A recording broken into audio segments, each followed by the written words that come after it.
Welcome back everybody to another episode of our weekly Moto News Roundup, where this time we'll look at two new Himalayans teased by Royal Enfield, a rather unsavory shot of a KTM test rider on an updated bike for 2026, the latest on their campaign to recruit punters to their orange board, and we'll announce the winners of our LITELOK competition which closed today. Then there's the bad news about the London Motorcycle Show and more slow figures in the market, tariffs and surcharges coming into play in the US, a recall for the Kawasaki ZX-6R, new bikes available in the UK from Chigee Motor, 6 new models on the way from Norton, a beautiful selection of custom Hondas from Wheels and Waves, Suzuki's sustainable fuel superbike, and we'll round off with an incredible feat from a stuntman on a Vespa. But let's get started with the news that Royal Enfield have teased 2 new Himalayan motorcycles with some photos that were captured while they were out testing together. The post reads, "Out with the team in the Himalayas doing what we love the most," and the pictures show a new parallel twin which is expected to be a Himalayan 750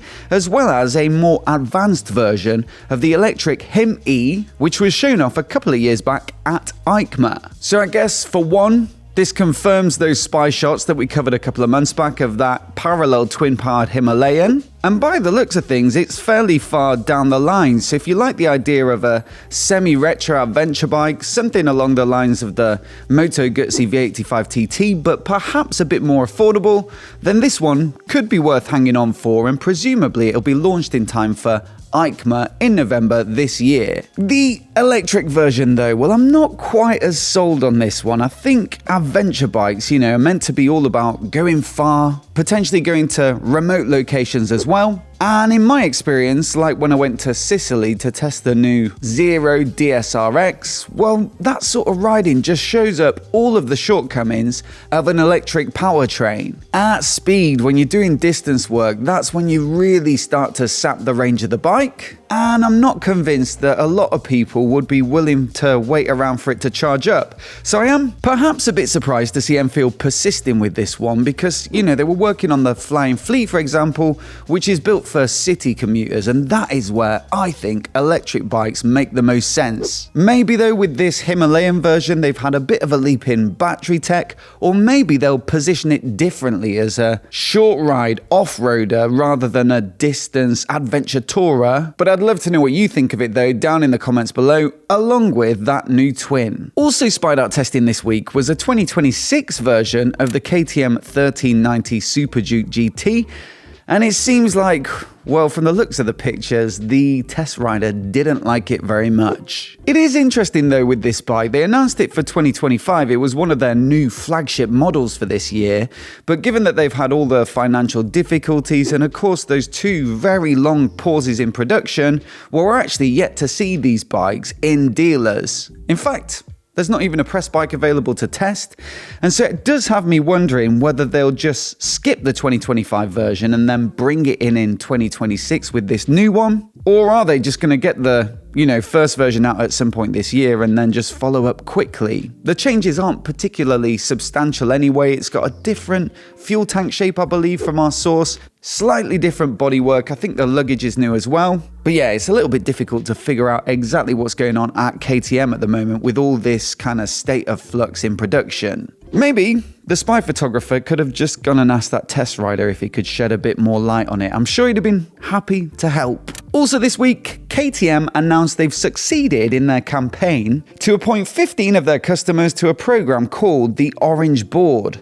Now, the idea with this is that customers can have more of a say in the way the companies run and the general direction of it, and they'll do that by joining company updates and calls like that. And apparently, over 5,000 people applied to join, so those 15 few were potentially quite lucky. I'd love to know in the comments, though, if any of you actually applied for it. And I'd really love to know if any of you are one of the 15 that got in, because I want to know more about what's involved and whether it feels worthwhile, or is it just a bit of marketing spin to make it look more like they're listening to customers. Now, of course, we're very grateful to LITELOK for their support over the past few weeks in this brilliant giveaway that we've been running. And it closes today, and so we're actually able to announce the winners. So we have winning one of their brilliant X3D locks, which is coated in boronium to help it deter angle grinder attacks, Martin Neeson. So congratulations to Martin, and a big thanks for entering. Then we've got 3 runners up with a £100 voucher to spend on the LITELOK site. So we've got Paul Fitzgerald, Christoph Twardowski, and Ian Edwards, and LITELOK will be in touch to get it all sorted out and make sure you get your prizes. For everyone else, a reminder that there's a discount code running. You'll find it down in the description below. It'll get you 15% off some of the products on their site. So do check that out if you didn't win it. Still a great offer, and that code will be live for the next couple of weeks, so you've got a chance to use it. Once again, a massive thanks to LITELOK for their support, and another big congratulations to our winners. Now, it wouldn't be a weekly news update without a bit of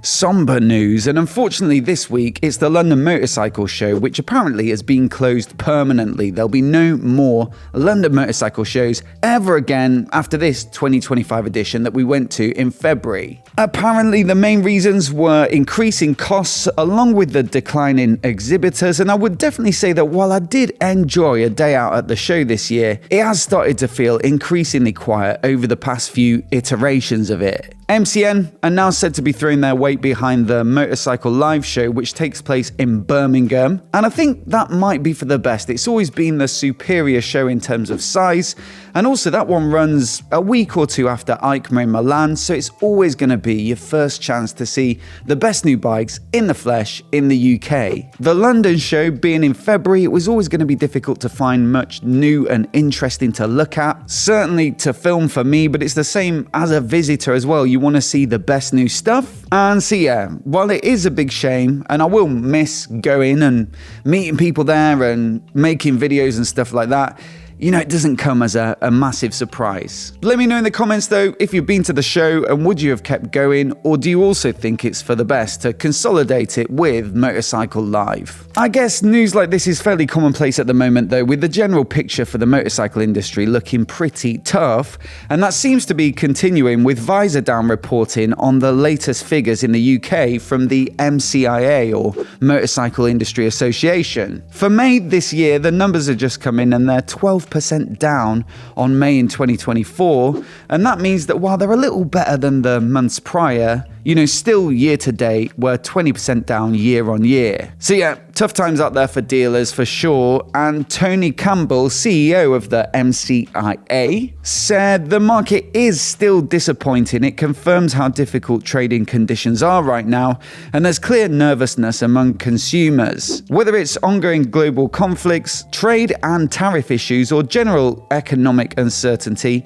none of it helps confidence or spending. All true, I guess, but I think tariffs are probably going to hit the hardest actually in the US, and RevZilla this week put out a very useful write-up which avoids, you know, the politics of it all and just focuses on how it's going to impact bikers down at the dealer. KTM, for example, in the US have started adding an import duty surcharge which works out at about 10%, whilst Kawasaki, well, it's a little bit less clear, but on some of their models they're adding a similar supply chain surcharge, but it's model to model and it depends on when the bike was imported, so they're kind of recommending that you just got to check in with your local dealer. Then we reported recently on, you know, Royal Enfield importing 9,000 bikes so that they can get them all in before the deadline and won't have to increase the price. Or you've got RevZilla themselves who are being transparent about the fact that they've just had to hike the price on some products, although it hasn't necessarily been by as much as the tariffs are impacting them, so they are stomaching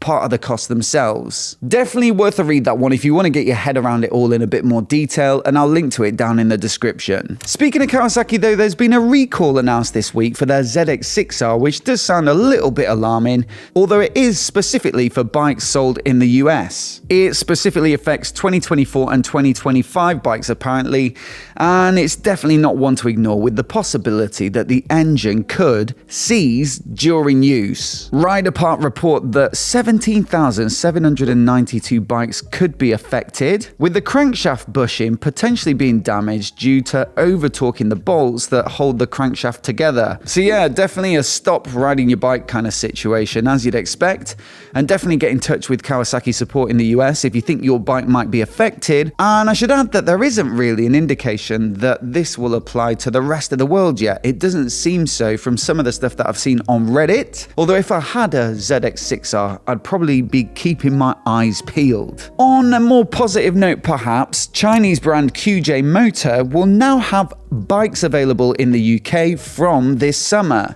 They're starting with 16 models, so quite a big lineup to start with in 2025, and it'll include bikes like the SRK 900, the SRK 800RR, the 125 equivalent, and some adventure bikes like the SVT 650X and the SRT 900SX. Naturally, they're very aggressively priced as well. The SRK 800RR, for example, makes 120 horsepower, so about R9 levels of power, and yet it comes in, not far off half the price at £6,999, so definitely could be some nice new options on the market if you're looking for a bit of performance, but very much budget friendly. I will admit though, I'm yet to ride any bike from Chigee Motor because of course they haven't been available previous to now, but I will try and get one in for review of course, maybe starting with that 800. It does sound like a bit of good cheap fun. Now recently we reported on the fact that TVS, the big Indian manufacturer, are working on a 450 parallel twin engine which will power not only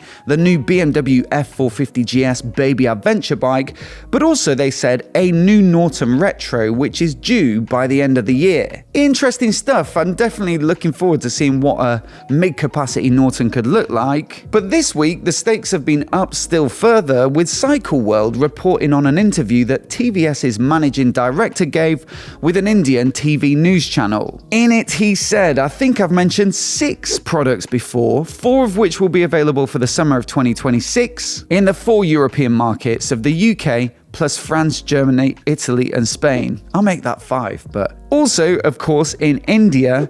So this is where I think we're heading towards by starting off with the launch of the 4-cylinder superbike at EICMA, and then we'll also share the remaining 3 products at EICMA. But he said 6. The maths is a bit off in this quote, but he was probably doing it on the fly to be fair, which will be available in the market by early 2026. They're all in advanced stages of development. So yeah, potentially Norton on the up. It sounds like they got big plans. But next up, we're over to Wheels and Waves, which has kicked off this week down in Biarritz in France, with a whole host of custom bikes on display, including Honda's annual build-off. This year it's their GB350S, which gets the custom treatment. And while we showed you last week a preview of some of the builds that were coming up, well, the full lineup of 11 bikes is now available to view on their website, which is hondacustoms.com. You can also cast your vote there. I think it's open until the end of August. But yeah, if you want to see all the details of the bikes, the names, the builders, and also a nice little gallery of pictures for each,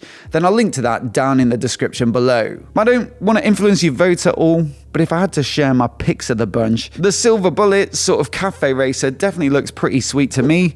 There's a very punchy painted custom cruiser, which must have been a lot of work, so I've got to admire it for that. This fully fed retro sports bike is absolutely beautiful. And then the last one is this, the MBX 350, which I guess pays tribute to their MBX 125 of the 1980s. Very nice bikes, so definitely worth a look. Now, we're very often talking about the move to greener bikes, be that electrics, hybrids, compressors, stuff like that. But a big leap could potentially be the use of sustainable fuel, and it looks like Suzuki could well be at the forefront with this new race bike. This one's going to be raced at the Suzuka 8 Hours Endurance Race in August in an experimental class. Riderpot report that last year they ran a bike that was 40% bio-derived fuel, but this year it's going to be 100%. It's a GIX 1000 that's been specifically prepped, of course, for this type of fuel, and apparently the fuel is made from waste products from the food industry, so stuff like cooking oil and grape pomace. So could this kind of fuel trickle down to road bikes eventually and be the savior as well of the more characterful internal combustion bikes that we all love? Let me know what you think down in the comments. Rounding off though this week, we've got an equally impressive feat, I'd say, performed by a stuntman called Gunther Schackermeyer. The idea? Well, to wheelie a Vespa up an Austrian mountain for a full 4.5 kilometers, and if that doesn't sound difficult enough, they've upped the peril by removing the front wheel and then also fitting a blindfold to him because, yeah, it was all sounding a bit too easy perhaps. Again, a good write-up of this one on Visor Down, so I'll link to it below. But as always, I'd love to know what you think of this week's stories, so do let me know down in the comments below. Also, I'll put a playlist on the screen now of last week's content in case you missed any of it, with the first ride on the Street Fighter V4 and also a comparison of the Panigale V2 and the new Yamaha R9. Do hit subscribe for more of the latest motorcycle news and reviews like this right here on MOTOBOB. A massive thanks for watching today, and we'll see you in the next video.